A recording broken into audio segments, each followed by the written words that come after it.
The promise of the gospel is that God can transform our lives from inside to out. और सुसमाचार का जो वायदा जो है जो हम पढ़ते हैं उसका ये है कि परमेश्वर हमारे जीवन को भीतर से बाहर की तरफ बदल देता है. That is something which gives us a tremendous hope and joy. और इससे हमारे जीवन में एक बहुत बड़ी आशा और एक बहुत बड़ा आनंद हमको मिलता है. As we normally say, irrespective of the situation we are in, God can transform our lives. और जैसे हम कहते हैं कि कोई भी हालात में हम क्यों ना हो लेकिन फिर भी परमेश्वर हमारे जीवन को परिवर्तित कर सकता है. Word of God gives a lot of emphasis on our mind and our heart. और परमेश्वर का वचन बहुत अधिक मन और हृदय के ऊपर जोर देता है. For example, in the parable of the sower, Jesus mentioned about a good and honest heart. और परमेश्वर ने बीज बोने वाले दृष्टांत के अंदर एक बहुत ही ईमानदार और साफ हृदय के बारे में बात की है. The seeds fallen on a good and honest heart will produce 100%, 100 times result. और अच्छे बीज जो एक ईमानदार हृदय में गिरते हैं बोए जाते हैं वो 100 गुना फल लेकर आएंगे. And in Romans 12 we know, Romans 12 is written that be transformed by the renewing of your mind. और रोमियो 12 के अंदर हम इस वचन को जानते हैं कि तुम्हारे मन के नए हो जाने से तुम्हारा मन ज्योतिर्मय हो जाए या बदल जाए. That means our transformation happened by the renewing of our mind. इसका मतलब हमारे जीवन में परिवर्तन जो होता है हमारे मन के नए होने से होता है. And we know it is the Holy Spirit who will help us to renew in our mind. और हम जानते कि वो पवित्र आत्मा ही है जो हमारे मन को परिवर्तित या उसे बदलने में वो हमारी मदद करेगा. And even the word of God do a work in our lives so that it will judge the thoughts and intentions of our heart. और यहाँ तक परमेश्वर का जो पवित्र वचन हमारे जीवन में कार्य करता है हमारे जो इरादे हैं हमारे जीवन के और उद्देश्यों को वो जांचता है. So God's intention is not to bring about a superficial change in our life. और परमेश्वर का ये इरादा या इच्छा नहीं कि हमारे ऊपर बाहर के दिखावटी बदलाव को करे, but a thorough and an inside out change and transformation. लेकिन एक ऐसा परिवर्तन जो भीतर से बाहर से पूरी तरह से सच्चा हो. That is a kind of renewal which the Holy Spirit is willing and doing in our life. और इसी प्रकार का नवीनीकरण जो है वो पवित्र आत्मा हमारे जीवन में करना चाहता है. So that is why we also should be joyfully, we should cooperate with the work of the Holy Spirit in our life. और इसी कारण हमारे जीवन में पवित्र आत्मा के कार्यों को हमें आनंद के साथ उसमें सहयोग देना है. So that Holy Spirit can progressively and steadily make us more and more into the image of Jesus Christ. ताकि पवित्र आत्मा बढ़ते क्रम के साथ हमें और भी अधिक यीशु के समान बना सके. In Proverbs chapter 4 there is a verse, Proverbs 4:23. और नीति वचन 4:23 में एक वचन है. You can read that, Kiran? Yes. 23. नीति वचन उसका 4 अध्याय वचन 23 में लिखा है, सबसे अधिक अपने मन की रक्षा कर क्योंकि जीवन का मूल स्रोत वही है. So it says that watch your heart with all diligence.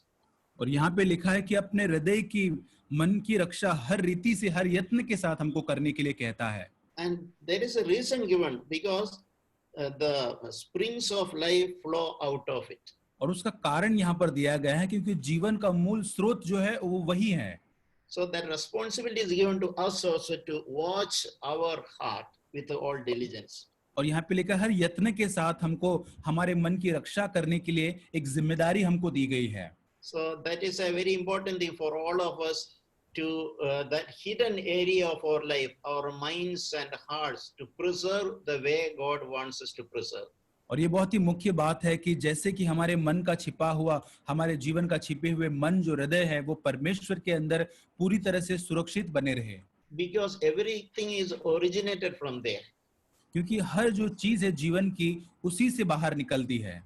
We know right in the early chapters of the Bible in Genesis chapter 4 about Cain and Abel. और हम बाइबल के शुरुआती अध्याय के अंदर उत्पत्ति 4 के अंदर काइन और हाबिल के बारे में पढ़ते हैं। God respected Abel's offering, but not Cain's. और परमेश्वर ने काइन का नहीं लेकिन हाबिल की भेंट को ग्रहण किया, And there was a genuine reason for that. और उसके लिए एक बहुत ही एक सच्चा वहां पर कारण था। But Cain was very angry about it. और काइन जो है उसके कारण बहुत ही क्रोधित हो गया। So God is asking him a question, Cain, why are you angry? और परमेश्वर ने केन से एक प्रश्न पूछा कि केन तू क्यों क्रोधित है, Why has your face fallen? और क्यों तेरा मुंह नीचा गिरा हुआ है। So God was trying to give him that warning, preserve your heart, preserve your mind. और परमेश्वर उसको एक चेतावनी दे रहा था कि तेरे मन की, तेरे हृदय की तू सुरक्षा कर, Sort out that agitation inside you. और तेरे अंदर जो बहुत ही परेशानी या क्रोध है उसको तू बाहर निकाल।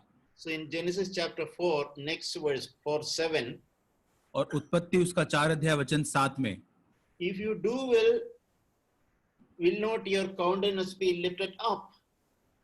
और वहां लिखा है यदि तू भला करे तो क्या तेरी भेंट ग्रहण न की जाएगी। And if you do not do well, sin is crouching at the door. और यदि तू भला न करे तो पाप द्वार पर छिपा रहता है, And its desire is towards you. और उसकी लालसा तेरी ओर होगी, But you must master it. पर तुझे उस पर प्रभुता करनी है। So God was warning him, alerting him about what was going on inside. और परमेश्वर उसको सचेत कर रहा है, उसको चेतावनी यहाँ पर दे रहा है जो उसके भीतर था उसके And कारण। the way it is expressed is like a lion waiting to jump at us. The word crouching means that is the meaning. और जैसे यहाँ पे लिखा है कि वो पाप के द्वार पर झपट कर हमको पकड़ना है, जैसे कि एक शेर जो होता है वो कहीं पे छुपकर शिकार करने की वो राह देखता है, Waiting for an opportunity to pounce at us. और एक मौके की ही वो केवल राह देखता है ताकि वो हम पर झपट ले, हम पर कूद कर हमको पकड़ ले And to overpower. और हम पर प्रभुता कर ले। But God told him, you must master it. और परमेश्वर ने उसको कहा कि तुझे इस पर प्रभुता करनी है। And here especially what was going on in Cain's mind was an envious thoughts. और यहाँ पर केन के मन में जो है वो जलन से भरे विचार थे, He was so envious at his brother. और वो इतना जलन से अपने भाई के प्रति भरा हुआ था। And the power of evil power of envy is something which we had to deal with very seriously. और हमारे जीवन के अंदर जलन की जो बुरी सामर्थ्य या ताकत होती है उसके साथ हमारे जीवन में व्यवहार करना जरूरी है। Otherwise it will destroy us. अगर ऐसा नहीं है तो वो हमें नाश कर देगा। So we have to take to heed what God told Cain, you must conquer it. और जैसे परमेश्वर ने केन से कहा उस पर ध्यान हमारे जीवन में भी लाना है कि हमें उस पर प्रभुता करनी है। This is very much reflected in 1 John chapter 2. और पहला यूहन्ना दूसरे अध्याय में इसको प्रदर्शित किया गया है, verses 2 to 9 verses 9 to 11.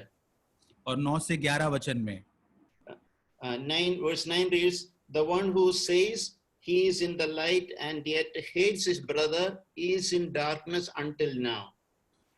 और पहला यूहन्ना दूसरा अध्याय 9 वचन में जो कोई ये कहता है कि मैं ज्योति में हूँ और अपने भाई से बैर रखता है वह अब तक अंधकार में ही है।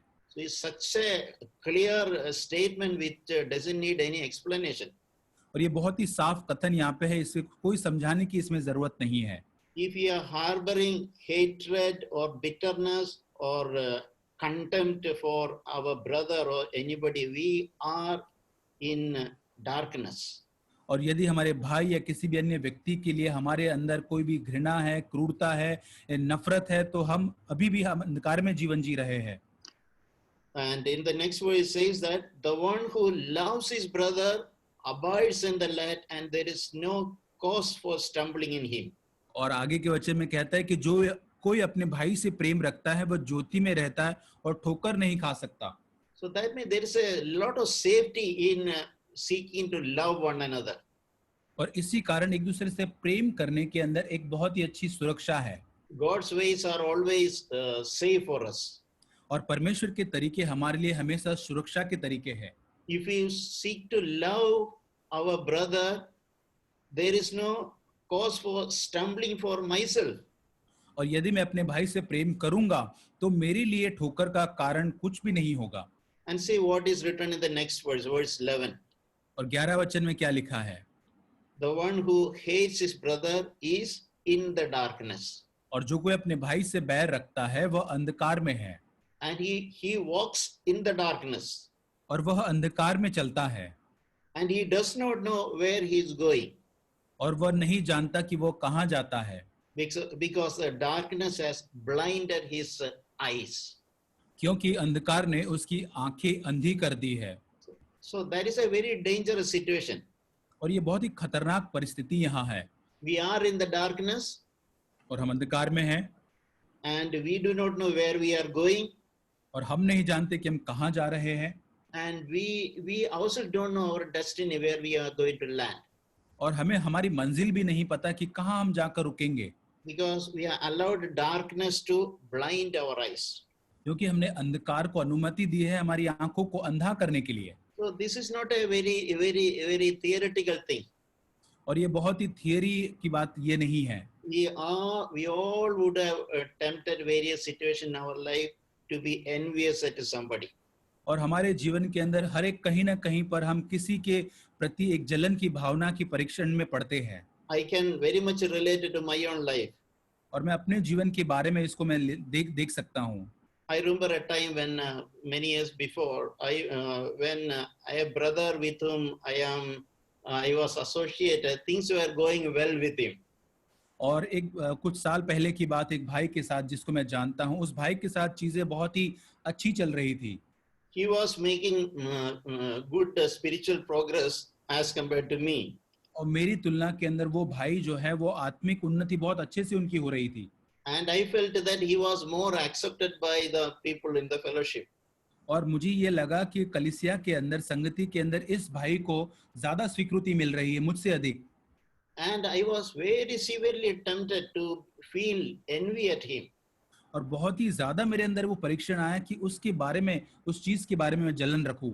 But I remember God gave me grace to take it very seriously and never yield to that temptation of having envy in my heart.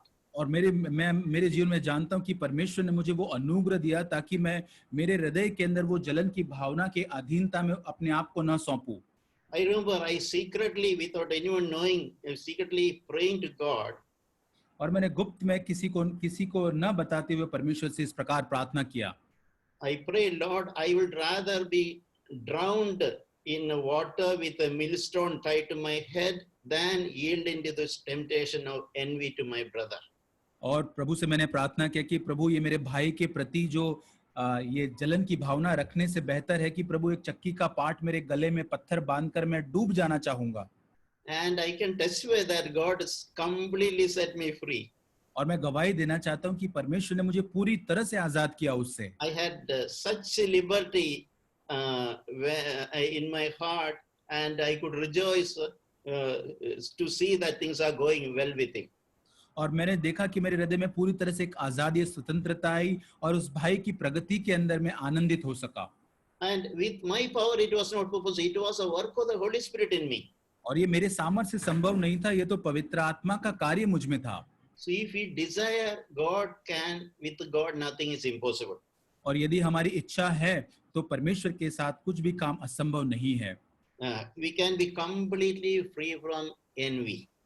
और हम पूरी तरह से जलन से आजाद हो सकते हैं।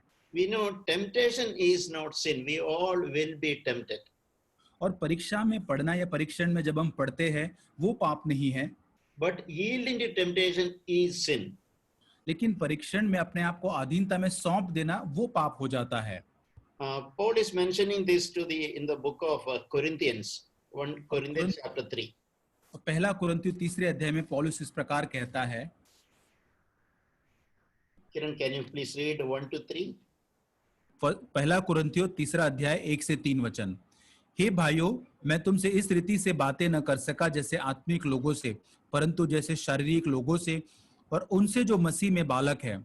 मैंने तुम्हें दूध पिलाया, अन्न न खिलाया, क्योंकि तुम उसको नहीं खा सकते थे, वरन अब तक भी नहीं खा सकते, क्योंकि अब तक शारीरिक हो। इसलिए कि जब तुम में डाह और झगड़ा है, तो क्या तुम शारीरिक नहीं और क्या मनुष्य की रीति पर नहीं चलते? So Paul is speaking to them about, as we read in verse 3, since there is jealousy and strife among you. और यहाँ पर जैसे पौलुस उनको कहता है तीसरे वचन में, तुम्हारे अंदर डाह और झगड़ा है, Are you not fleshly and not walking like a mere men? और उनसे कहता है क्या तुम शारीरिक नहीं और क्या तुम मनुष्य की रीति पर नहीं चलते? And he's also telling in the earlier verses that you are like infants. और वहां पर वो पहले के शब्दों में कहता है कि तुम एक जैसे बच्चों के समान हो You are not able to understand. और तुम इस बात को नहीं समझ पा रहे हो, I am not able to speak to you like a spiritual men. और मैं आत्मिक जन एक मनुष्य के समान आकर तुमसे बात नहीं कर पा रहा हूँ। So when I read this funny thought, imagination come to my, some an adult, 30 years, 40 years old, wearing a nappy and lying down on the floor like an infant, drinking milk from a milk bottle. और इस वचन को याद करते हुए एक कल्पना मेरे में अंदर जो हंसने की या ऐसे मजाक के समान, एक 30 साल का जैसे एक बच्चा है, वो इतना बड़ा होते हुए भी एक नैपी पहनकर अपने मुंह में दूध की बोतल लेके वो जमीन पर लेटा हुआ है। Physically a big man, full size man, और शारीरिक रूप से यह व्यक्ति बहुत ही बड़ा व्यक्ति है, but behaving like an infant. लेकिन उसका जो आचरण है, उसका व्यवहार एक छोटे बच्चे के समान यहाँ पर हम देखते हैं। So that was a picture Paul was giving to them to challenge them to work in that area. और यही चित्र पौलुस उनको दे रहा था ताकि उनको चुनौती दे सके उस क्षेत्र में कार्य करने के लिए। We read in Philippians chapter 2, फिलिपियों की पत्री उसके दूसरे अध्याय में पढ़ते हैं 12 and 13. उसका 12 और 13 वचन। इसलिए हे मेरे प्रियो, Yeah, you जिस could प्रकार read. तुम सदा से आज्ञा मानते आए हो, वैसे ही अब भी न केवल मेरे साथ रहते हुए, पर विशेष करके अब मेरे दूर रहने पर भी डरते और कांपते हुए अपने अपने उद्धार का कार्य पूरे करते जाओ, क्योंकि परमेश्वरी है जिसने अपनी स्वेच्छा निमित्त तुम्हारे मन में इच्छा और काम दोनों बात के करने का प्रभाव डाला है। Yes, so so it is God who is at work in you. और वो परमेश्वरी है जो हमारे जीवन में कार्य करता है। So that is a very encouraging thought. और ये बहुत ही प्रोत्साहन देने वाला विचार है। If you walk inside a building which is under construction, और यदि आप ऐसी इमारत के अंदर, बिल्डिंग के अंदर जाते हैं जो उसमें कंस्ट्रक्शन काम चालू है, there will be scaffolding and a lot of things here and there, lot of inconveniences. और बहुत सारी ऐसी असुविधाजनक बातें उसमें होंगी, वहां पे लकड़े लगाए होंगे, काम चालू होगा। So that is how we can see at how we are all work in progress. और उसी प्रकार हम अपने आप में देख सकते कि उसी प्रकार का कार्य हमारे जीवन के अंदर एक बढ़ोतरी के क्रम में हो रहा है। But we should not lose focus. लेकिन हमारे ध्यान को हमें विचलित नहीं होने देना है। It says that not only in my presence but also in my absence work out your own salvation with fear and trembling. और वहां पर कहता है कि अब न केवल मेरे साथ रहते हुए, विशेष करके मेरे दूर रहने पर भी डरते और कांपते हुए उद्धार के कार्य को पूरा करते जाओ। So we also should have an interest in our salvation. और इसका मतलब कि हमारे उद्धार के अंदर हमें भी रुचि होनी चाहिए। Jesus told that about Jesus is that he is called Jesus because he will deliver his people from their sin. और यीशु के बारे में लिखा, तुम उसको यीशु कहना क्योंकि वो उन अपने लोगों को उनके पापों से छुटकारा देगा। So Jesus wants to give us victory over sin. और यीशु मसीह चाहता है कि हमें वो पाप के ऊपर विजय दे। But we should have an interest in receiving that. लेकिन हम में वो रुचि होनी चाहिए उस विजय को प्राप्त करने के लिए। Jesus told the Pharisees. और यीशु मसीह ने फरीसी से कहा In Luke chapter 16. लूका उसका 16 अध्याय, Luke chapter 16, 15. लूका उसका 16 अध्याय वचन 15।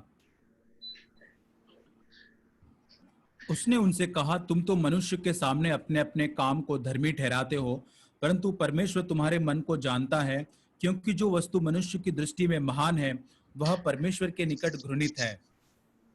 So Jesus is telling them, what is the first thing he told? You always justify yourself in the sight of man. और यीशु मसीह पहले सबसे पहले उनसे कहता है कि तुम हमेशा मनुष्य के सामने अपने आप को धर्मी ठहराते हो, We can always give a justification for everything. और हर चीज के लिए आप एक बहाने को देते हो अपनी धार्मिकता को साबित करने के लिए। No, that was the attitude of even Cain. और यही स्वभाव केन का भी हम देखते हैं। So he asked, am I my brother's watchman? और वो ये कहता है कि क्या मैं अपने भाई का रखवाला हूँ? He said, that's not my responsibility. और वो ये कहता है कि वो मेरी जिम्मेदारी नहीं है।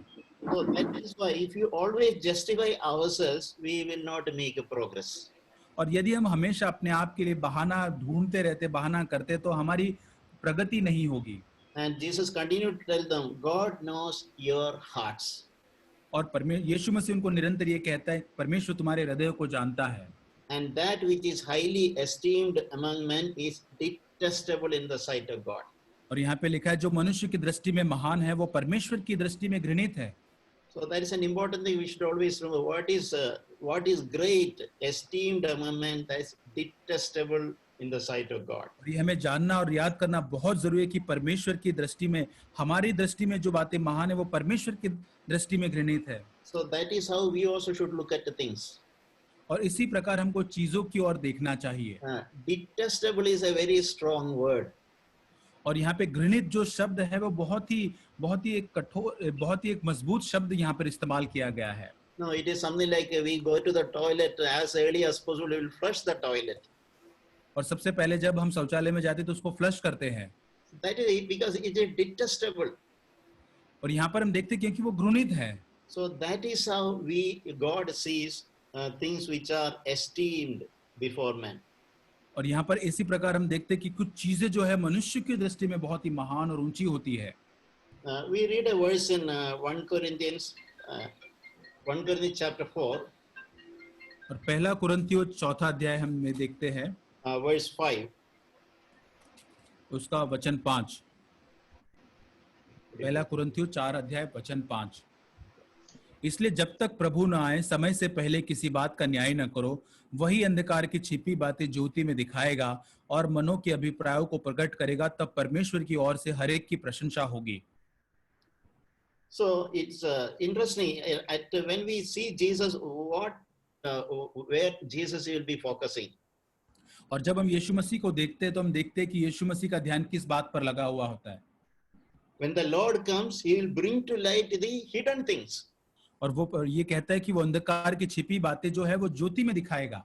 And he says that he will disclose motives of men's hearts. और वहां पे लिखा है कि हर एक मनों के अभिप्राय या इरादों को परमेश्वर वहां पर प्रकट करेगा। So that is what will happen when Jesus comes. He is going to disclose motives of men's hearts. और यही जो होता है जब यीशु मसीह होता है तो मनुष्य के हृदय के छिपे हुए इरादे को वो प्रकट करता है। So it is good that we also give attention to those hidden areas of our lives. और ये बहुत अच्छी बात होगी कि हमारे जीवन के छिपे हुए इन क्षेत्रों के अंदर हम ध्यान दें।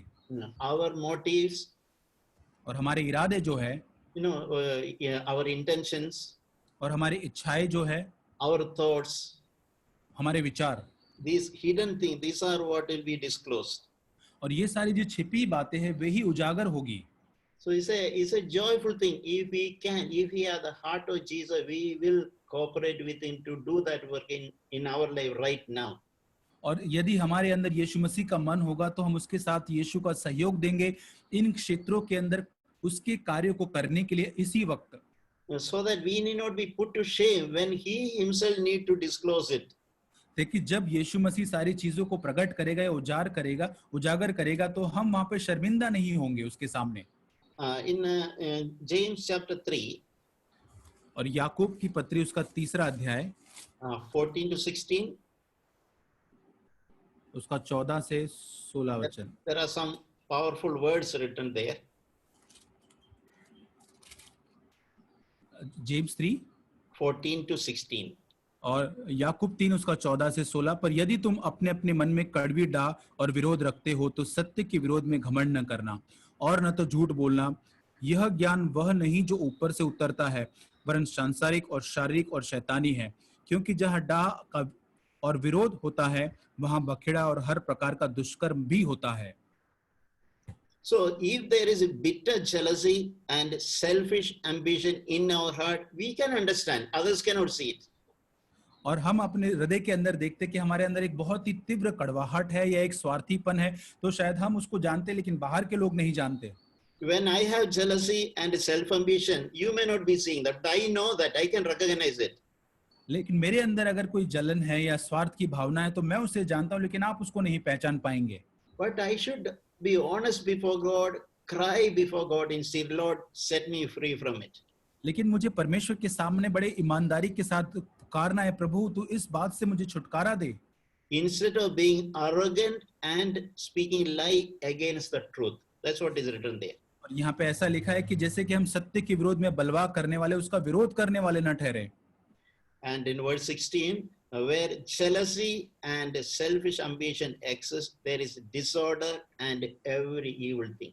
और जैसे 16 वचन में लिखा है कि जहाँ जहाँ जलन है और जहाँ विरोध की डाह की बातें हैं, वहां बखेड़ा हर प्रकार का दुष्कर्म होता है। See, there are, Bible speaks about certain root causes create several other things, one after the other. और बाइबल में लिखा है कि कुछ जड़ें होती है जो एक के बाद दूसरी चीजों को निर्माण करती जाती है। For example, it says love of money is the root of all evil. और जैसे हम पढ़ते हैं कि जो पैसों का जो लोभ है, धन का लोभ सारी बुराई का जड़ है। In the same way it is written, where jealousy and selfish ambition exist, there is disorder and every evil thing. और उसी प्रकार यहाँ पे 16 वचन में लिखा है, जहाँ जलन है और स्वार्थ की भावना है, वहीं पर हर प्रकार के दुष्कर्म होते हैं। Therefore, dear brothers and sisters, we have this responsibility to work, come before God and seek a complete liberty in this area. और प्रिय भाई और बहनों, हमारे जीवन के अंदर एक ये जिम्मेदारी है कि हमें इन क्षेत्रों के अंदर परमेश्वर के समीप आकर पूरी तरह से उस आजादी को प्राप्त करें। None of us need to walk in darkness without knowing where we are going. और हम में से किसी को भी उस अंधकार में चलने की जरूरत नहीं है, न जानते कि हम कहाँ जा रहे हैं। You should be walking in the light. और हमें तो ज्योति में, उजियाले में चलना है। So in conclusion, we know in many places God emphasizing on the things inside. और हम जानते हैं, अंत के अंदर मैं बताना चाहता हूँ, परमेश्वर बहुत बार अलग अलग जगह पर हमारे भीतरी जीवन के ऊपर बहुत ही जोर देता है। When Samuel was sent to anoint David as king, और जब शमूएल नबी जो है उसको भेजा जाता है दाऊद का अभिषेक करने के लिए राजा के रूप में, Samuel initially looked at his David's brothers who are tall and very strong. और जब शमूएल ने है वो पहली बार तो उसके भाई जो थे दाऊद के, जो बड़े शूरवीर थे, ऊंचे कद के थे, उनकी ओर देखा। But God told him, I have rejected him. और परमेश्वर शमूएल से कहता है कि मैंने इन सबों का इनकार किया है। God does not see as man sees. और वो कहता है कि परमेश्वर जैसे मनुष्य देखता है उस प्रकार नहीं देखता। Man looks at the outward appearance, but Lord looks at the heart. मनुष्य जो है वो बाहरी दिखावे को या बाहरी रूप को देखता है, लेकिन मनुष्य जो है वो हृदय की ओर देखता है। So when I read this, I was thinking, if God is looking at my heart today, what he would say? और परमेश्वर है जो मेरे हृदय की ओर देख रहा है आज। So we should continuously expose our heart, offer our hearts before God. और हमें निरंतर हमारे हृदय को परमेश्वर के सामने खुला हुआ रखना है। David is praying this prayer in Psalm 51. और 51 भजन संहिता के अंदर दाऊद इस प्रकार प्रार्थना करता है, Create in me a clean heart, filled with the clean thoughts and the right desires. और वो कहता है कि प्रभु मेरे अंदर एक शुद्ध मन उत्पन्न कर, एक शुद्ध विचार मेरे अंदर तू उत्पन्न कर। And a similar prayer in Psalm 139 also. और 139 भजन संहिता के अंदर भी वही प्रार्थना भजन लिखने वाला करता है। If there is any hurtful way in me, lead me into everlasting life. वहां पर कहता है 24 वचन में, देख कि मुझ में कोई बुरी चाल है कि नहीं, कि अनंत के मार्ग में मेरी तो अगुवाई कर। and he's saying, try me and know if there is any undesired thoughts in my mind and heart. और प्रभु तू मुझे परख, मुझे जांच कि मेरे मन में, मेरे हृदय में ऐसी कोई पाप या ऐसी कोई बातें पाई जाती है. So we can really joyfully look forward for God to do a mighty work in our life. और हम आगे बढ़ते हुए परमेश्वर का एक अद्भुत, एक महान कार्य हमारे में करने के लिए उस इच्छा को, उसको खोज सकते हैं. Praise the Lord. प्रभु की स्तुति हो.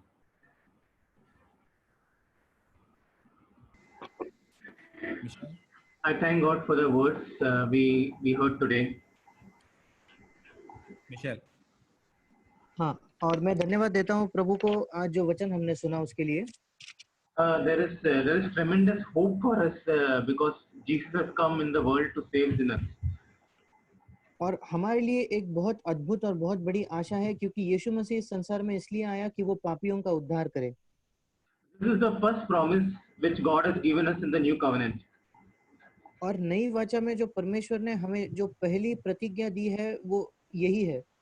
We read in Matthew 1 verse 21, she will bear a son and you will call his name Jesus, for he will save his people from their sins. और हम पढ़ते हैं मत्ती रचित सुसमाचार उसके पहले अध्याय के 21वें वचन में कि वो पुत्र जनेगी और तू उसका नाम यीशु रखना क्योंकि वो अपने लोगों का उनके पापों से उद्धार करेगा. So it is so when we hear the word of God, we have to look at Jesus. और इसलिए जब हम परमेश्वर के वचन को पढ़ते हैं तो हमें यीशु मसीह की ओर देखना है. Many times when we hear the word of God, we might see a lot of sin in our heart. कई बार जब हम परमेश्वर के वचन को पढ़ते हैं तो हम अपने हृदयों में बहुत सारा पाप देखते हैं. So even when we see the sinfulness of our heart, it is important that we take our eyes from that sin and look at Jesus, who is our Savior. और इसलिए ये जरूरी है कि यद्यपि हम अपने आप का पाप देखते हैं, हमारा पाप में हृदय देखते हैं, हम पाप को हम अपने आंखों को अपने पाप से उठाकर यीशु मसीह की ओर हमें लगाना है. So this is when we see our sin, it should make us run to Jesus. और जब हम अपना पाप देखते हैं तो हमारे अंदर एक ऐसी प्रतिक्रिया होनी चाहिए कि हम भागकर यीशु मसीह की ओर जाते हैं. We read in 2 Corinthians 3. हम दूसरा कुरिन्ती उसके तीसरे अध्याय में पढ़ते हैं. And verse 9, if the ministry of condemnation has glory, much more the ministry of righteousness abound in glory.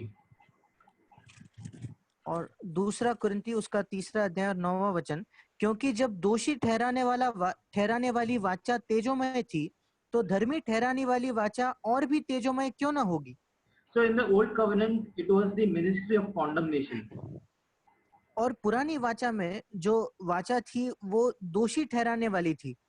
So that means if I read the old covenant, it is that you should do this and you should not do this. If you do this, you will be punished. If you don't do this, you will be punished. So it's full of laws which will condemn you. और अगर हम पुरानी वाचा पढ़ेंगे तो उसमें बस यही लिखा था कि तुम्हें ये करना है, तुम्हें ये नहीं करना है. अगर तुम ये करते हो तो तुम्हें ये दंड मिलेगा, तुम ये नहीं करते हो तो ये दंड मिलेगा. और उसे पढ़ने से हमें बस दोषी होने का अनुभव होता था. But that doesn't give us the power to transform us. पर उसके वजह से हम ये सामर्थ्य नहीं पाते जिससे हम परिवर्तित हो सकते हैं. But in the new covenant, Jesus also gives us the power within us, that so that it can transform us.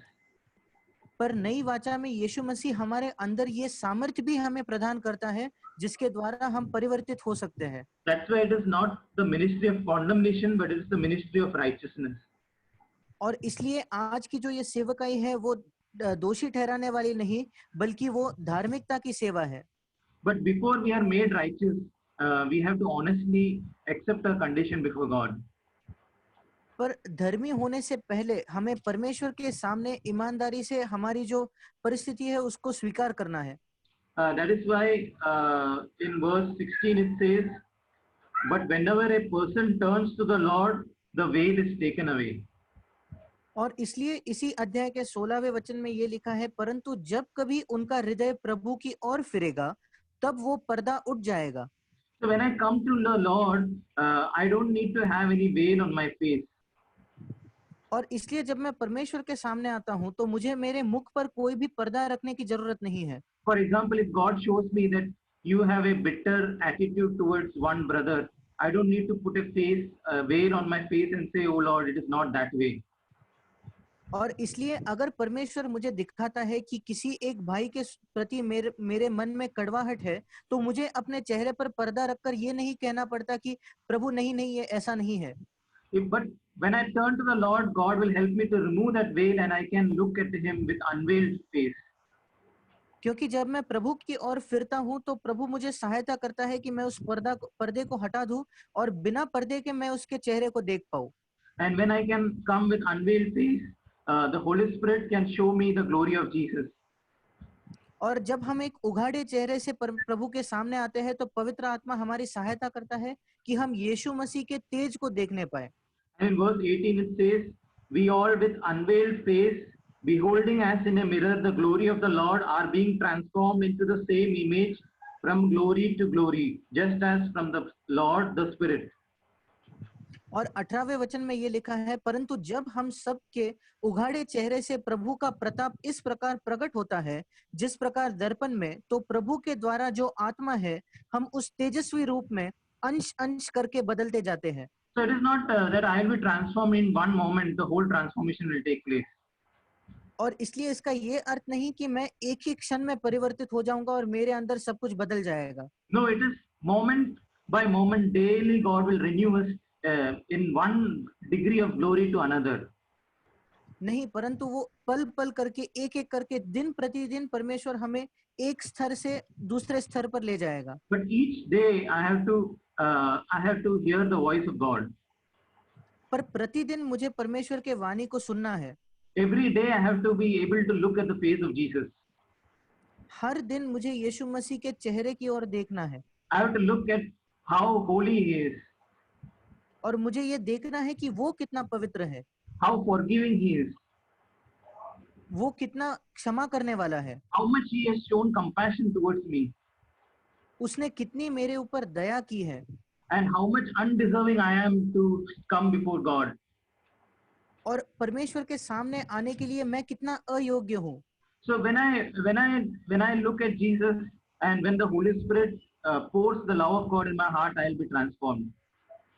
और जब मैं यीशु मसीह की ओर देखता हूँ और जब परमेश्वर मेरे हृदय में पवित्र आत्मा के द्वारा प्रेम उंडेलता है तो मैं बदल जाता हूँ, परिवर्तित होता हूँ. So we also remember that this is a battle we are in. और हमें ये भी याद रखना है कि हम एक लड़ाई के बीच में हैं. So every moment there is Satan and his forces trying to make us fall. और हर क्षण में शैतान और उसकी जो सारी शक्तियां हैं वो हमारे खिलाफ है और हमें वो गिराने की कोशिश कर रहे हैं. And especially Satan puts lot of thoughts in our mind. और विशेषकर शैतान जो है वो हमारे मनों में काफी सारे विचारों को डालता है. So that is why the word of God says that put on the whole armor of God. और इसलिए परमेश्वर का वचन कहता है कि परमेश्वर के सारे शस्त्रों को तुम धारण करो, And so that you will be able to resist the devil. जिससे करके तुम शैतान का सामना कर पाओगे. This battle is not like we see in the world. It's a battle which is fought in the mind. ये एक ऐसी लड़ाई नहीं है जो हम संसार में देखते हैं, परंतु ये एक ऐसी लड़ाई है जो हमारे मनों में लड़ी जाती है. We know that Jesus was tempted and all those temptations were in his mind. हम जानते हैं कि यीशु मसीह की भी परीक्षा हुई, पर उसकी सारी परीक्षाएं उसके मन में थी. We are also tempted every day in our mind. और हर दिन हम भी हमारे मनों में हमारी परीक्षा होती है. In 2 Corinthians 10, verse 4 and 5 it says, for the weapons of our warfare are not flesh, but divinely powerful for the destruction of fortresses. We are destroying speculations and every lofty thing raised up against the knowledge of God, and we are taking every thought captive to the obedience of Christ. Verse 4 and 5. Yeah. और दूसरे Corinth उसका 10 अध्याय और उसका 4था और 5वां वचन कहता है, क्योंकि हमारी लड़ाई के हथियार शारीरिक नहीं पर गढ़ों को ढा देने के लिए परमेश्वर के द्वारा सामर्थी है. इसलिए हम कल्पनाओं का और हर एक ऊंची बात का जो परमेश्वर की पहचान के विरोध में उठती है खंडन करते हैं और हर एक भावना को कैद करके मसीह का आज्ञाकारी बना देते हैं. So here it says every thought I have to take it captive in Christ. और यहाँ लिखा है कि हर मेरी जो विचार है मुझे उसको एक कैदी बनाना है। So maybe there are some strongholds in my life. और ऐसा हो सकता है कि शायद मेरे जीवन में कुछ मजबूत गढ़ है। The strongholds are some areas where I have developed a thought pattern that I will always think in that manner.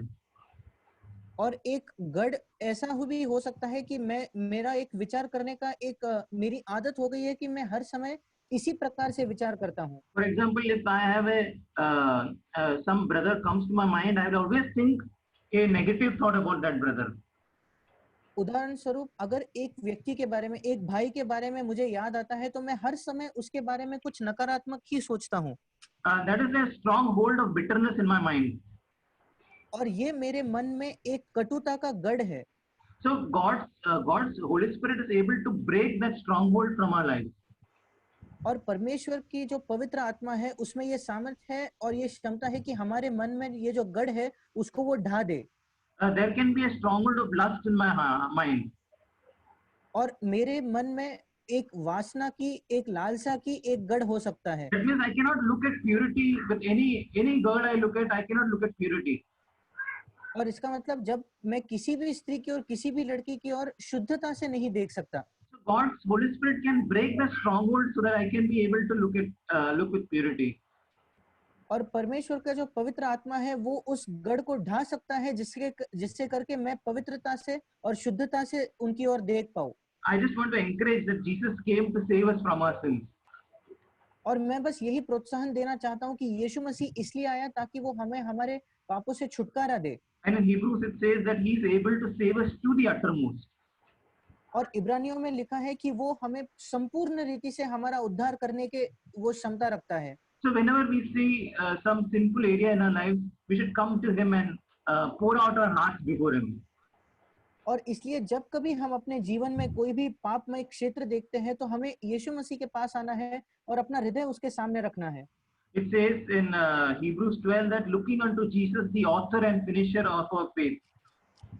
और इब्रानियों 12 में लिखा है कि अपनी आंखें हम यीशु मसीह की ओर लगाते हैं जो हमारे विश्वास का कर्ता और सिद्ध करने वाला है। Laying aside every weight and all the sin that easily enslaves us. और हर एक रोकने वाली वस्तु और उलझाने वाले पाप को हम दूर करके Let us remove all unbelief from our hearts that we cannot do it, but by God's grace, God will help us to overcome. और आइए हम अपने मनों में जितना भी अविश्वास है उसको दूर करें और परमेश्वर पर विश्वास करें कि उसके अनुग्रह के कारण हम उस पर विजय पा सकते हैं। Because it says that there should be that not there be a evil heart of unbelief that falls away from the living God. क्योंकि ऐसा लिखा है कि हमारे अंदर अविश्वास का कोई भी एक बुरा मन ना होना चाहिए जिससे करके हम परमेश्वर से दूर गिरे। So what draws me away from God is not just the sin, but after I sin, if I have an unbelieving heart, that will take me away from God. और इसलिए मुझे परमेश्वर से सिर्फ मेरा पाप ही दूर नहीं करता, पर अगर मेरे पाप की वजह से परमेश्वर पर मेरा अविश्वास है तो वो भी मुझे परमेश्वर से दूर करेगा। So even if I have sinned, but if I come to God and I trust Him, I will not be away from God. I will be close to Him. और यद्यपि मेरे जीवन में पाप हो पर अगर मुझे परमेश्वर पर विश्वास है तो फिर भी मैं परमेश्वर के नजदीक रह सकता हूँ। And those who are broken and those who work out their salvation with fear and trembling, Jesus is very near to those people. और जो टूटे हुए मन के हैं और जो अपने खुद का उद्धार डर के और कांप के पूरा कर रहे हैं, यीशु मसीह उन लोगों के बहुत ही नजदीक है। May God help. परमेश्वर हमारी सहायता करे।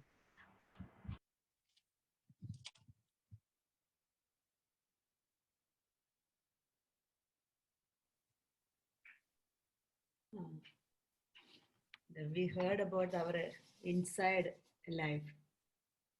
और हमने हमारे अंदरूनी जीवन के बारे में अब सुना। If we are not watchful what is going on inside, we won't make any spiritual progress. अगर हम इस पर ध्यान नहीं देते कि हमारे अंदरूनी जीवन में क्या चल रहा है तो हम आत्मिक रीति से बिल्कुल भी बढ़ नहीं पाएंगे। Something which God was speaking to me these days is falling to the ground and die. और एक विषय में जिसके बारे में परमेश्वर इन दिनों में मुझसे बात कर रहा था, वो था जमीन के अंदर गिरकर मरना। Some Greeks came to see Jesus. और कुछ यूनानी लोग यीशु मसीह को देखने के लिए आए। The Greeks are very wise men. और जो यूनानी लोग थे वो बहुत ही बुद्धिमान लोग थे They have a lot of knowledge. और उनके अंदर बहुत ही ज्ञान था। So they wanted to see Jesus and they came to Jesus. और वो यीशु मसीह को देखना चाहते थे और इसलिए वो यीशु मसीह के पास आए। We can read that in from John 12 verse 24. और हम यूहन्ना 12 उसके 24वें वचन में उसको पढ़ते हैं। So that there, when they came to see Jesus, immediately Jesus told them this. और जब वे यीशु मसीह को देखने के लिए आए तो यीशु मसीह ने तुरंत उन्हें ये जवाब दिया। Verse 24, truly, truly I say to you, unless a grain of wheat falls into the earth and dies, it remains alone. But if it dies, it bears much fruit. और 24वें वचन में लिखा है, मैं तुमसे सच सच कहता हूँ कि जब तक गेहूं का दाना भूमि में पड़कर मर नहीं जाता, वो अकेला रहता है, परंतु जब मर जाता है तो बहुत फल लाता है। So Jesus was seeing their life inside what is going on. और इसलिए यीशु मसीह उनके जीवन को देख रहा था कि उनके जीवन के अंदर क्या चल रहा है। So they have a lot of knowledge, कि उनके पास बहुत ज्ञान है, but that is not coming into practice. पर वो जो ज्ञान है वो उनके जीवन में बाहरी रूप से वो उस पर काम नहीं कर रहे। So that's why Jesus told them that if you falls down into the earth and die, otherwise there won't be any fruit in your life. और इसलिए यीशु मसीह ने उनको कहा कि जब तक तुम भूमि में पड़कर मर नहीं जाते, तुम तुम्हारे जीवन में फल नहीं ला पाओगे। In John chapter 13 verse 17, Jesus और यूहन्ना रचित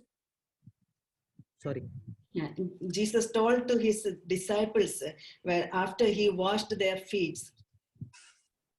और यूहन्ना 13:17 में यीशु मसीह ने उसके शिष्यों से उनके पैर धोने के पश्चात ये बात कही।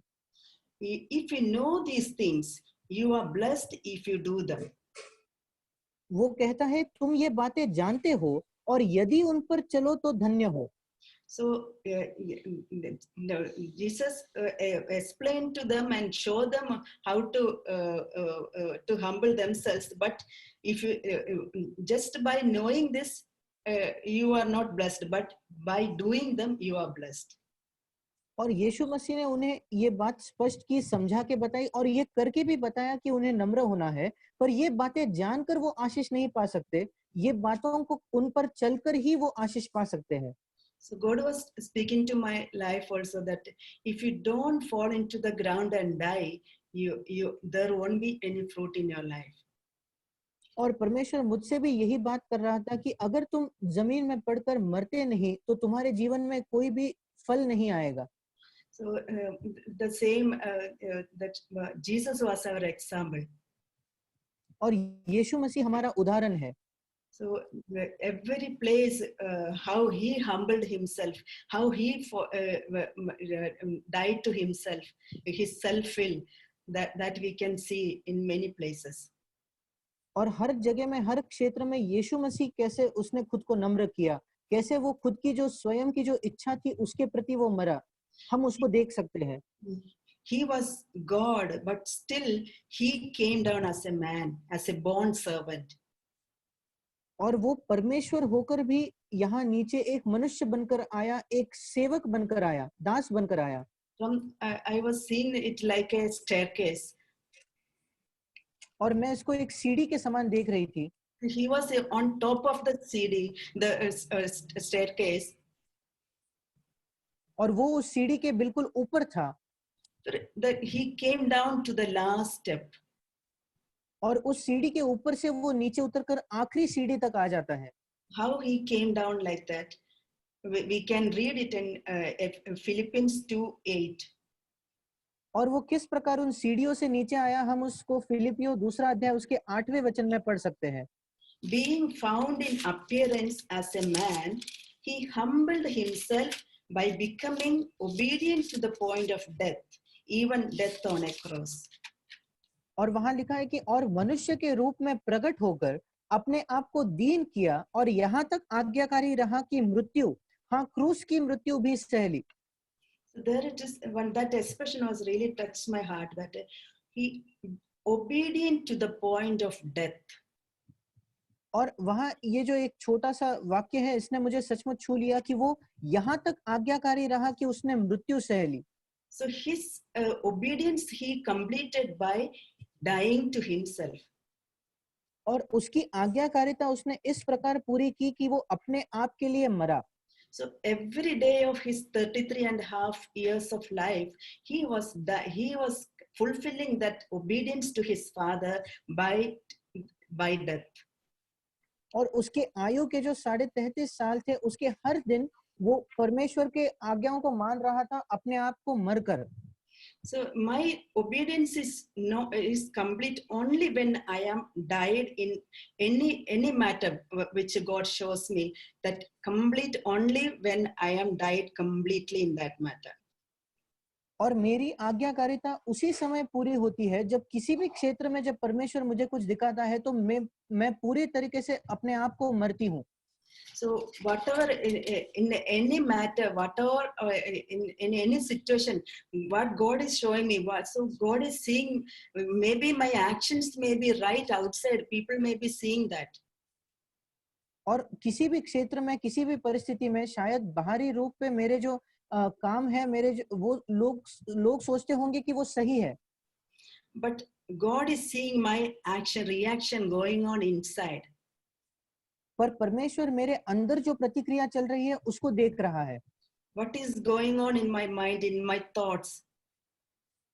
कि मेरे मन में मेरे विचारों में क्या चल रहा है.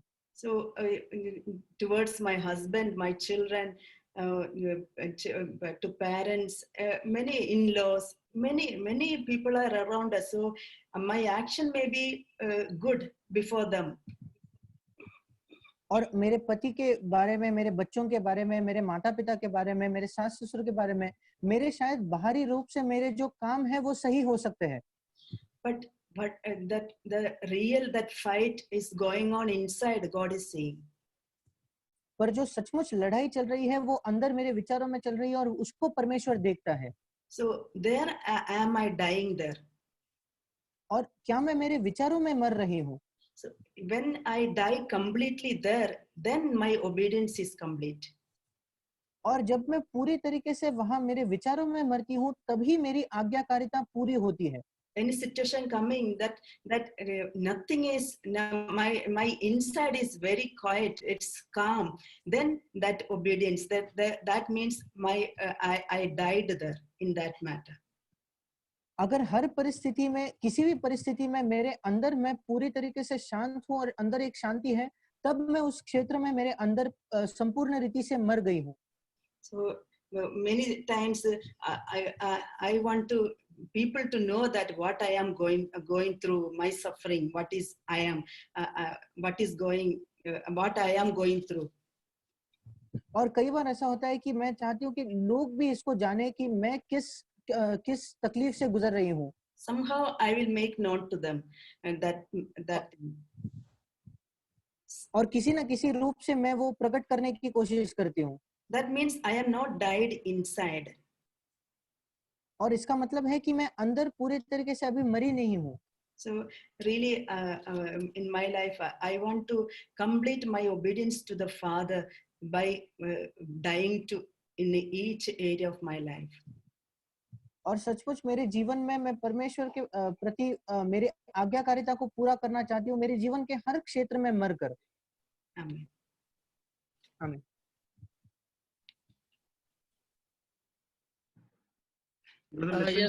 Yes brother, सुनाई दे रहा है? हाँ सुनाई दे रहा है brother. Okay, thank you brother. तो आज जो वचन सुना और जो भाई बहन से इसमें बहुत आशीष मिला. तो एक कुछ वचन मुझे से बात किया प्रभु ने, तो वो वचन बहुत इनकरेज किया. तो इसमें एक वचन में मैं जो अभी पढ़ना चाह रहा हूँ वो है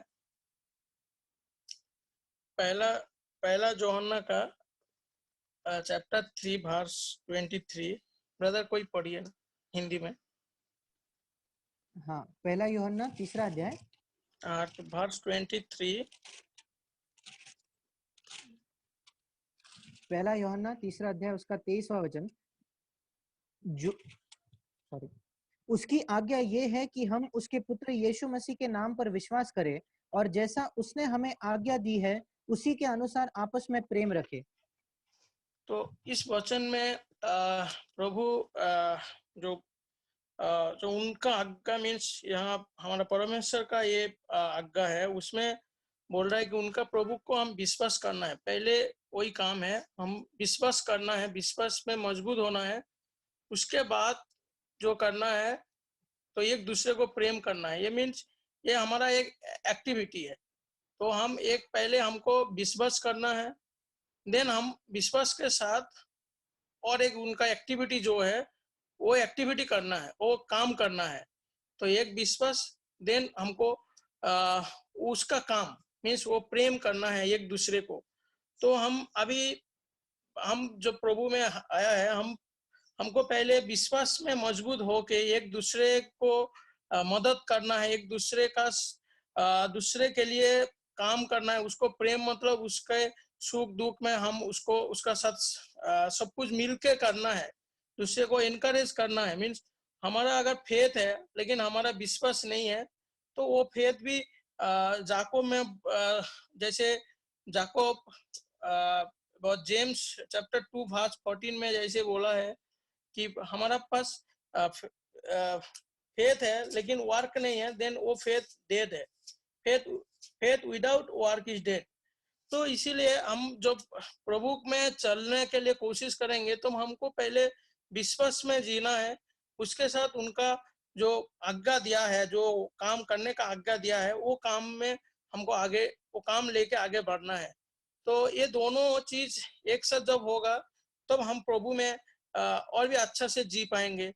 तो ये वचन में मुझे बहुत आशीष मिला कि हम अभी का टाइम में जो भी हम जहाँ पे काम कर रहा है, जो हमारा जो लोग जो भी काम कर रहा है, जो घर से काम कर रहा है, जो बाहर जाके काम कर रहा है, जैसे भी कर रहा है, हमको प्रभु दिया गया है ये काम ऐसे सोच के करना है। उनका आज्ञा में उनका आज्ञा जो है, प्रभु का जो कमांड है, जो हमारा परमेश्वर का जो कमांड है, उस कमांड टेक इट दैट एक कमांड है, वो कमांड को हम लेके फुलफिल करना है। हम उसके लिए कोशिश करना है और आगे बढ़ने के लिए हम एक दूसरे को मदद करना है, खुद को भी इसमें आगे चलना है ये लेके। तो इसीलिए ये वचन बहुत महत्वपूर्ण है हमारा वो क्रिश्चियन जीवन में। हमारा जो क्रिश्चियन लाइफ जो है, हमारा ये लाइफ में हमको ये वचन में बहुत सीरियसली लेके जाना है। जैसे अभी जैसे अबू ब्रदर ने शेयर किया और डैनी ब्रदर ने शेयर किया कि हम जो भी हम कर रहे हैं तो हम प्रभु का काम को अंजाम देने हैं, उनका कमांड को अंजाम देने के लिए हमको आगे लेके जाना है। तो हमको इस वचन में तो और भी मैं मजबूत होके उसका काम करना है। इसीलिए यहाँ पे और एक वचन है, ब्रदर मिशेल ब्रदर थोड़ा पढ़िए ना। कोलोसियन चैप्टर 3 वर्स 23 में एक वचन है। कुलुसियों उसका 3रा अध्याय और उसका 21 वचन। ना 23 वचन। जो कुछ तुम करते हो तन मन से करो, ये समझकर कि मनुष्यों के लिए नहीं परंतु प्रभु के लिए करते हो। हाँ, तो मीन्स हम जो भी काम कर रहा है, जिससे भी हम किसी को मदद कर रहा है, किसी का साथ काम कर रहा है और ऑफिस में काम कर रहा है, घर में बैठ के काम कर रहा है, जो भी हम काम कर रहे हैं वो काम हम प्रभु, वो काम मुझे दिया गया और वो प्रभु का काम है। वो किसी दूसरे का, किसी आदमी का काम नहीं है, किसी गवर्नमेंट का, कोई कंपनी का भी काम नहीं है, वो सब प्रभु का काम है। प्रभु का ही दिया गया काम, प्रभु हमको चुना है वो काम करने के लिए, उनका काम हमसे कराएगा। इसीलिए प्रभु ने हमको चुना गया। तो हम अगर तो इसमें भी हर एक हम ढूंढ के देखेंगे कि हर एक जगह में एक प्रेम है, हर एक जगह में एक लाभ, there is a love of God only. There is nothing, because हम अभी हमको दिया गया, दूसरे को नहीं दिया गया, क्योंकि प्रभु ने हमको प्रेम किया, तो हम इसीलिए प्रभु ने ये काम में मुझे सौंपा गया। ये काम उस कंपनी का द्वारा, उस गवर्नमेंट का द्वारा, उस ऑफिस का द्वारा हमको दिया गया। तो जो भी हम करेंगे, कभी भी हमको बहुत सारे टाइम हम लोग ऑफिस में काम करते हैं, जो काम हमारा नहीं है लेकिन दूसरे भी हमारे ऊपर डाल के निकल जाते हैं, तो ये कर देगा। तो उस टाइम भी कभी कभी हम लोगों को ऐसे इरिटेशन आ जाता है, लेकिन अचानक ये वर्ड हमारा याद आ जाता है कि ये काम उनका नहीं है, ये काम प्रभु ने दिया गया, और ये प्रभु का काम है, और प्रभु का जो वचन दिया गया हमारे लिए, वो वचन का द्वारा ही हमको वो काम को, जितना भी तकलीफ है लेकिन उसको करना है। कैसे भी हमको प्रभु का जो कमांड है उसको फुलफिल करने के लिए हमको कोशिश करना है। डे बाय डे हमको ऐसे आगे बढ़ना है। अगर हम ऐसे नहीं करेंगे, हम दूसरे को कंडेम करेंगे, हम भी उसको बोलेंगे कि नहीं करना है, आप क्यों मुझे दिया गया, then somehow we are disobeying the God's command. So इसीलिए ये वचन, और एक वचन मुझे आशीष किया है, जो वो वचन भी मैं बहुत बार शेयरिंग का टाइम में मैं शेयर करने के लिए कोशिश करता हूँ। वो वचन है फिलिपियन चैप्टर 4 वर्स 8 का जो वचन है। तो फिलिपियो उसका 4था अध्याय और 8वां वचन, इसलिए हे भाइयों, जो बातें सत्य है, और जो बातें आदरणीय है, और जो बातें उचित है, और जो बातें पवित्र है, और जो बातें सुहावनी है, और जो बातें मन भावनी है, अर्थात जो भी सद्गुण और प्रशंसा की बातें हैं, उन पर ध्यान लगाया करो। तो ये इसमें भी हम जो बात सत्य है, आदरणीय, जो होली है, सब एवरीथिंग हमको उसका ऊपर ही ध्यान देना है। मीन्स ये सब में हमारा एक एक्टिविटी, इसमें एक एक्टिविटी अटैचमेंट है। Activity, it is activity, some activities related to the physical work, some कुछ काम ऐसे है जो हमारा दिल का साथ भी, मन में क्या चल रहा है, हमारा हृदय में क्या चल रहा है, इसके साथ भी कनेक्टेड है। सो पहले प्रभु को विश्वास करना है, उसके बाद हमारा मन से, हमारे दिल से, और हमारा जो ताकत है, वो ताकत से उसको करने के लिए कोशिश करना है। और वो करने के लिए हमारा खुद का ताकत से तो नहीं होगा। बहुत टाइम हम फेलियर हो जाता है, ज्यादा टाइम हम फेलियर होता है जब हम खुद कोशिश करते हैं। लेकिन हम जब प्रभु का ऊपर छोड़ देते हैं, और प्रभु का वो काम है, वो प्रभु का दिया गया, वो चुना गया वो वर्क है, वो जो एक्टिविटी है, तब हम वो काम करने के लिए कामयाब होते हैं। तो इसीलिए ये वचन बहुत आशीष किया है मेरा जीवन में।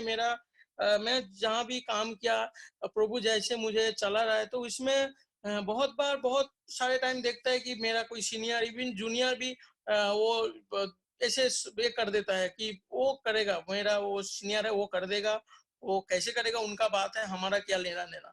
तो ऐसे बहुत बार हम लोग देखते हैं। लेकिन उस टाइम कभी कभी शैतान ये करता है, इरिटेट करता है, ऐसे माइंड पे डाल देता है कि आप क्यों करना है, वो तो उनका काम है, वो सीनियर होके आपको क्यों दे रहा है, वो सीनियर वो खुद को करना चाहिए, ये जूनियर का काम है तो जूनियर करना चाहिए।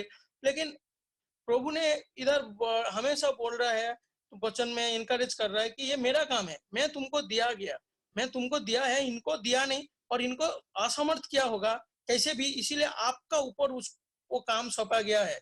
तो इसी का कारण, तो हम जब एक जैसे फेथ में रहना है, जैसे ट्रस्ट करना है प्रभु का वचन को, और प्रभु मसीह का ऊपर जैसे विश्वास करना है कि हमारा प्रभु इस मसीह मारा गया हमारा पापों का कारण, और फिर से 3 दिनों के बाद उन्होंने जी उठा। तो ये वचन में जैसे हमको विश्वास करना है, एट द सेम टाइम वो काम भी करना है। अदरवाइज हमारा फेथ जो है वो धीरे धीरे मृत्यु हो जाएगा वो फेथ का। तो हमको पता नहीं चलेगा कि हम कहाँ है, सही में हम जी रहा है क्या प्रभु में। तो इसीलिए एक लास्ट में, अंत में एक वचन में शेयर करना चाह रहा हूँ। वो साम गीत संगीता 34, 14 and 15, वो वचन भी बहुत एनकरेज किया। 34, 14 and 15 जो वचन है, भजन संहिता 34 उसका 14 और 15, बुराई को छोड़ और भलाई कर, मेल को ढूंढ और उसी का पीछा कर।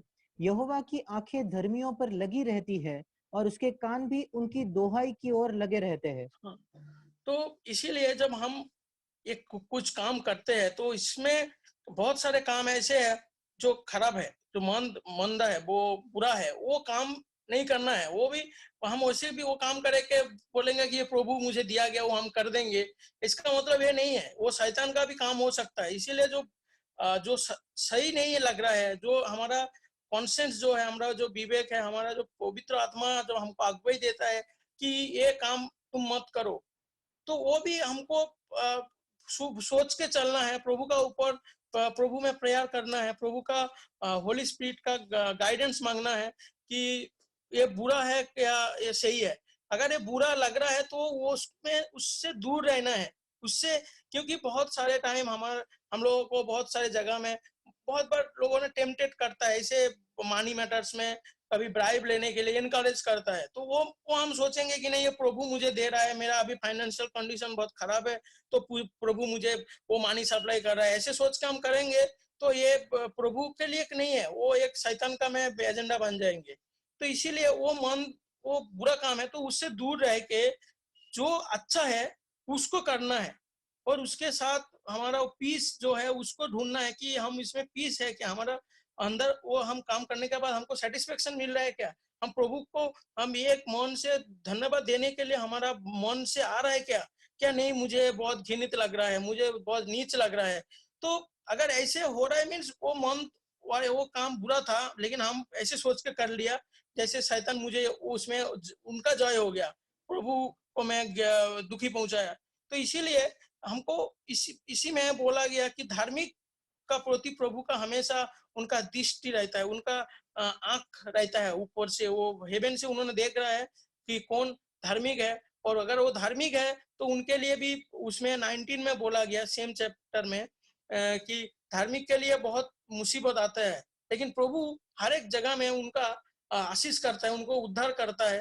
तो इसीलिए हम जब प्रभु में विश्वास करके आगे बढ़ना है तो हमको विश्वास के साथ उसका जो कमांड दिया गया, उसका जो आज्ञा दिया गया, उसको सही से करने के लिए कोशिश करना है। और हम अगर जब कामयाब नहीं हो पाता है तो हमको प्रभु का ऊपर छोड़ के प्रेयर करना है कि उनका पवित्र आत्मा में हमको और भी आगे ताकत देता है, जैसे देगा तो हम आगे बढ़ेंगे। तो इसीलिए हमको वो काम तो जरूर कोशिश करते करते आगे बढ़ना है, क्योंकि ये एक रेस है। हम ये रेस एक दिन और एक घंटा में कंप्लीट नहीं कर सकते, लेकिन अगर हम कोशिश करेंगे तो प्रभु हमको वो कामयाब होने के लिए प्रभु हमको आशीष अगुवाई देगा, हमको एनर्जी देगा, हमको ताकत देगा, तो हम उसको कर सकते हैं हमारे जीवन में। तो इसीलिए इसमें और एक वचन मुझे और भी किया आशीष किया, वो वचन है याकूब का याकूब चैप्टर 4 वर्स 17, वो वचन भी बहुत आशीष किया है ब्रदर मिशेल। हाँ जी, याकूब 4 उसका 17, इसलिए जो कोई भलाई करना जानता है और नहीं करता उसके लिए वो पाप है।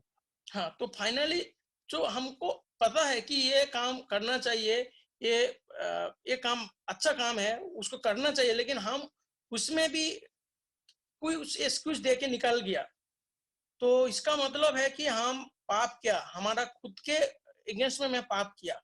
तो फाइनली ये वचन एक बहुत ही एक आशीष करने वाला वचन है कि हम काम करने आता है, मुझे पता है कि ये काम बहुत अच्छा है, प्रभु ये काम के लिए मुझे बुलाया, लेकिन हम चाहते हैं कि हमारा से नहीं होगा, हम क्यों करेंगे, इसमें उनका प्रॉफिट है, उनका फायदा होगा, उनका प्रमोशन होगा, लेकिन हमको क्या है, उनको एनकरेजमेंट और एक्नॉलेजमेंट सर्टिफिकेट मिलेगा, मेरा क्या, मेरे तो कुछ नहीं मिलने वाला, तो मैं क्यों उनके लिए करूं। लेकिन वो काम बहुत सबको एक टाइम में बहुत महत्वपूर्ण है सबके लिए, लेकिन हम उसमें हम जानबूझ के भी नहीं किया, तो वो हमारा लिए बहुत एक पाप बोला गया। पाप मीन्स तो पाप का जो फल है वो हमको भुगतना पड़ेगा, आज नहीं तो काल नहीं, कभी भी हमको भुगतना पड़ेगा। तो इसीलिए हम जब प्रभु में विश्वास करना है तो प्रभु में विश्वास करने के साथ साथ उनका जो काम हमको दिया गया वो हमको करना है और करने के लिए कोशिश करना है, और कोई एक्सक्यूज में उसको हम अवॉइड नहीं करना है। तो ये वचन बहुत मुझे आशीष किया। एक कुछ मेरा ये क्रिश्चियन लाइफ में मुझे कुछ वचन मुझे बहुत इनकरेज करता है, और डे टू डे में वही सेम वचन को मनन करता हूँ कि प्रभु ये वचन में मुझे कैसे बात कर रहा है। तो ये वचन मुझे प्रभु ने आज दिया था तो मैं शेयर किया। Thank you very much. Praise the Lord. Thank you. प्रभु का धन्यवाद। मैं कुछ बांटना चाहती हूँ जो पिछले दिनों में प्रभु ने मेरे जीवन में किया, और सच में प्रभु हमारा बहुत ही अच्छा है और उसके कार्य, उसकी योजनाएं बहुत ही सुंदर होती है हमारे लिए। पिछले दिनों एक्चुअली इस ईयर में मेरा प्रमोशन ड्यू था, जो ऑलमोस्ट 3 इयर्स के बाद हमारा प्रमोशन के लिए हम लोग ड्यू होते हैं। तो और मेरे साथ मेरे और भी बैचमेट हैं जो इस साल प्रमोशन के लिए ड्यू थे, और मैंने हमेशा मेरी to the best of my ability मैंने कोशिश की कि मैं जितना हो सके मेरा बेस्ट दूं मेरे काम में। और मेरे बैचमेट में मैं ही, जहाँ तक मैं जानती हूँ, आई एम द ओनली वन जो डिपार्टमेंट को लीड भी कर रही हूँ, और मैंने पूरी कोशिश की कि मैं हर एक चीज़ को अच्छे से करूँ। और दिसंबर मंथ में हमारा ACR लिखा जाता है, तो मेरे जो बॉस है वो हेडक्वार्टर जो नागपुर में है वहाँ बैठते हैं, और उन्होंने मुझे फ़ोन किया कि अच्छा आपका इस बार प्रमोशन ड्यू है तो आपको तो बहुत अच्छा मार्क्स देना पड़ेगा। और जब भी फ़ोन करते थे ऐसे बोलते थे कि अब तो आप चीफ मैनेजर बनने वाली है मैडम, अब तो आप ये बनने वाली है, इस तरीके से। और फिर हमारा एक छोटा सा इंटरव्यू होना था जिसका वेटेज बहुत ज़्यादा नहीं था, बट वो इंटरव्यू होना था, तो मुझे थोड़ी घबराहट सी थी इंटरव्यू को लेकर। और वो मार्च में ड्यू था इंटरव्यू होना, तो कई बार थोड़ा घबराहट लगता था इंटरव्यू का सोचकर। तो किरण ने एक बार ऐसे बहुत याद दिलाया कि जो प्रमोशन है वो तो प्रभु की तरफ से, तो टेंशन क्यों लेना। मैंने कहा यस, और मैं प्रार्थना करने लगी उस टाइम से कि प्रभु अगर आपकी मर्जी हो तो ही ये प्रमोशन मिले, और प्रभु अगर आपकी मर्जी ना हो प्रभु तो ये प्रमोशन ना मिले। प्रभु जो आपकी इच्छा है वही मेरे लिए होने पाए। और मैं प्रभु का धन्यवाद करती हूँ कि मंडे को, ये जो मंडे गया, उस मंडे शाम को हमारी प्रमोशन की लिस्ट आई, और आई थिंक मेरे जितने भी बैचमेट है उसमें से 90 to 95% लोगों का प्रमोशन हुआ, और उसमें मेरा नाम नहीं था। बट मैं प्रभु का इतना धन्यवाद करती हूँ कि जब वो लिस्ट मैंने देखी तो मेरे अंदर प्रभु ने एक शांति को रखा और एक आनंद को रखा, और सच में प्रभु को सामने रखकर कहती हूँ कि 1% भी मेरे अंदर एजिटेशन नहीं आने दिया, कोई भी बिल्कुल भी सेल्फ पिटी नहीं आने दिया। And there was a different kind of joy inside me. And वो लिस्ट देखने के तुरंत बाद मैंने प्रार्थना किया कि प्रभु धन्यवाद इस प्रमोशन ना मिलने के लिए प्रभु, क्योंकि मैं जानती हूँ कि ये आप हैं जिसने इस प्रमोशन को रोका है, और इसके पीछे मेरे लिए बहुत ही कुछ अच्छा आपने रखा है प्रभु। और सच में प्रभु का ही ये काम है कि इस तरह का रिस्पांस मेरे अंदर आ पाया। मतलब प्रभु ने मेरे अंदर इस बात को डाला कि मैं उस चीज़ के लिए दुखी ना हूँ, परेशान ना हूँ, या किसी तरह के गलत विचार मेरे मन में नहीं, पर प्रभु ने एक अद्भुत शांति और जॉय मेरे अंदर दिया, और ये प्रभु का काम था। और किरण को भी ये जब पता चला तो वो अपसेट हुए, क्योंकि उनको पता था, उन्होंने देखा है कि मैंने कितनी ज़्यादा मेहनत की है और कितना ज़्यादा लोड लेकर मैं काम करती रही, तो कहीं ना कहीं लगता है कि यू डिजर्व दैट, और उसके बावजूद आपको नहीं दिया गया। तो हमने कहा कि प्रभु जानता है, और ये प्रभु का इन सारी बातों के पीछे हाथ है ना। तो उसके बाद हमने प्रार्थना की, आराधना करी, और उसी समय प्रभु ने किरण के मन से भी वो उस बर्डन को